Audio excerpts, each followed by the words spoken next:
So, in a recent article by where Jamie Dimon had made the comment that Americans were moving towards a 3.5 day work week, and they were gonna, be 100 years old, and talking all this nonsense about AI.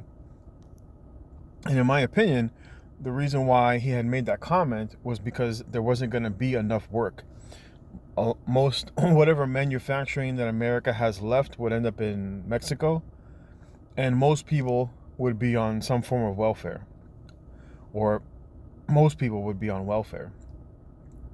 The only thing that would remain would be service jobs, and there would be whatever manufacturing that could be moved will be moved overseas, because a lot of people are calling for, the worst recession ever, worst in 2008.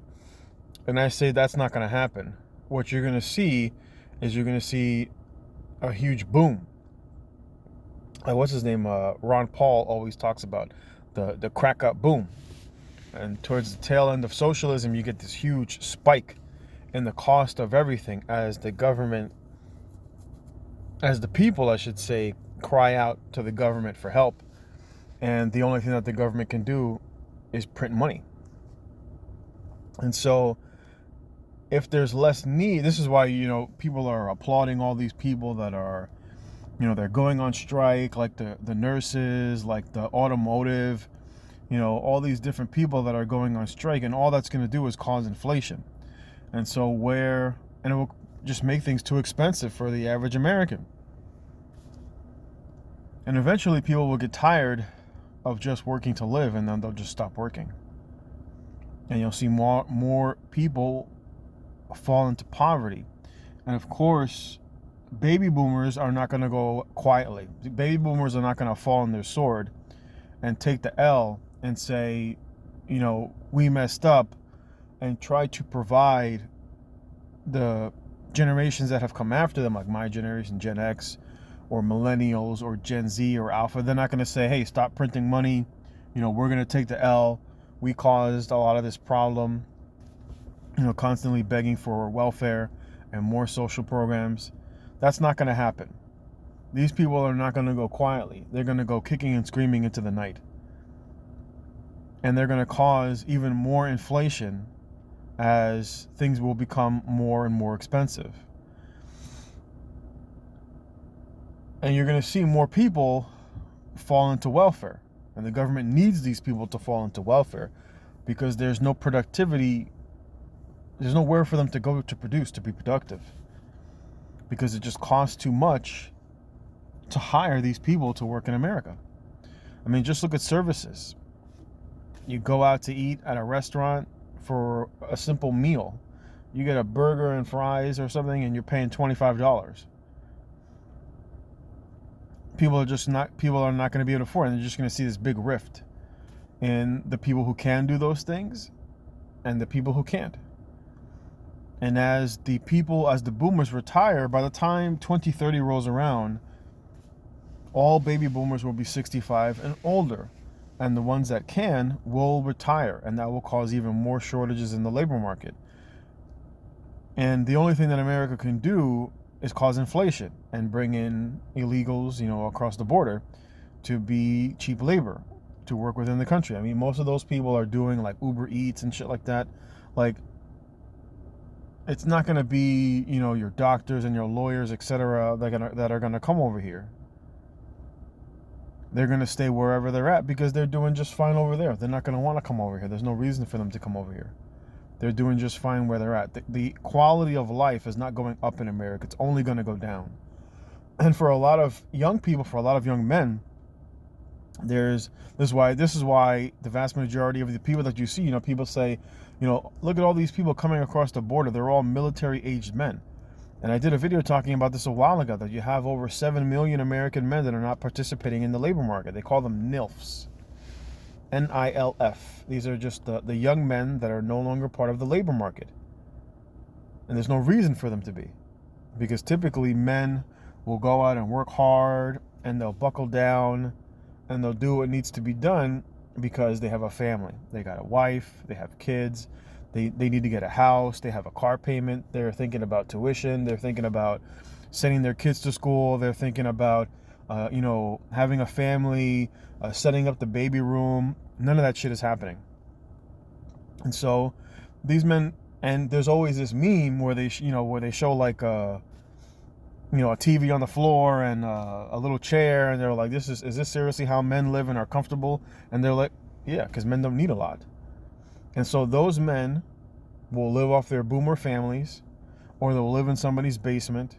They'll do whatever menial job to get by, and there'll be absolutely no reason for them to push to be successful. And so the people who do will be that rift, and the people who have and can do, and the people who can't. And the problem is that there'll be even less men, and I talked about this before. There'll be even less men for women to date. And if you think that women are promiscuous now, if you think that women are just throwing their vaginas at men hoping that something sticks besides an STD, you haven't seen anything yet.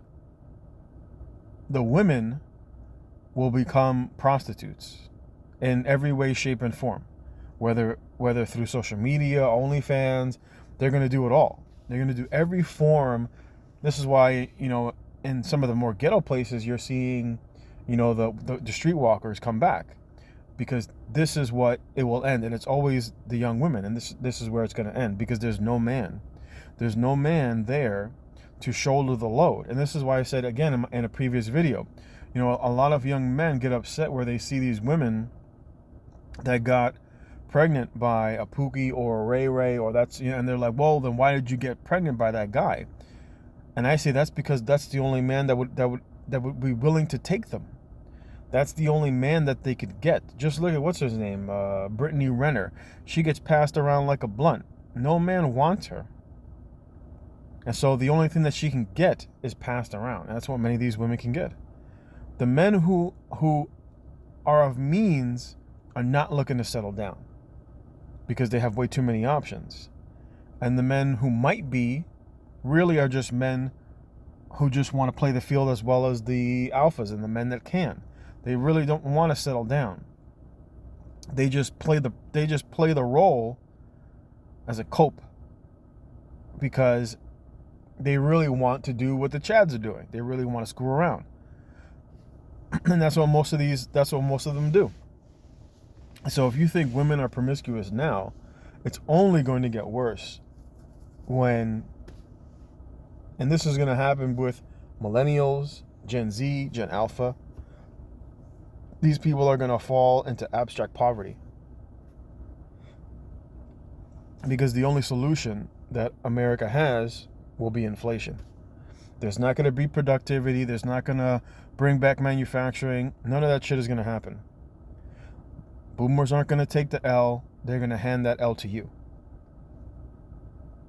And I think a lot of Gen Xers understand this, but too old. I'm already 45. And most of us understand what's going on, but we're in a position where either we're very successful, the last remnants of success, or they're in the same boat as most of you, worried about how to make ends meet. And I see it in the hospital.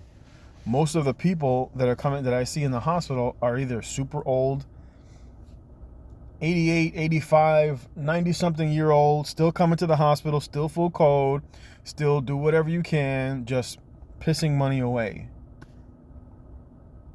One of the patients I have, every hour, give me cookies, give me ice cream, give me pudding.